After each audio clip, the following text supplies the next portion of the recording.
But anyway, after checking the menu, you can, you can transfer from one restaurant to another.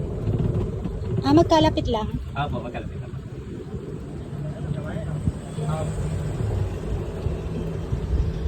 First time niyo po dito, ma'am? Yes, it's our first time. Taga saan po tayo, ma'am? From Tagbilaran lang po. Ah, yung city.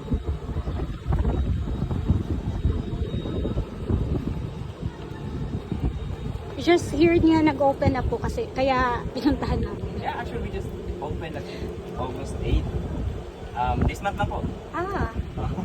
That's why you wanna experience the new resort.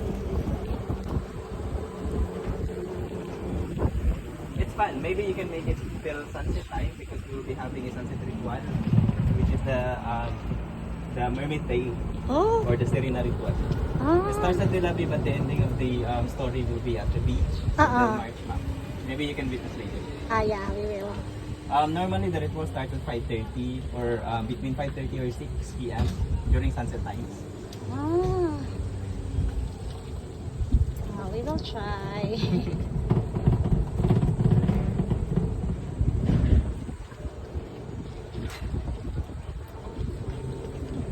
Ang laki ng resort. Yes, ma'am. We're a total of 6 hectares po. And then some of the rooms are not yet released, but we do have a total of 106 released room for in-house guests. I see.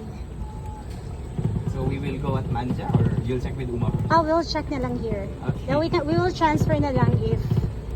After checking the menu. Yes, after checking the menu. Enjoy po kayo, ma'am. Thank you so Sige po. much.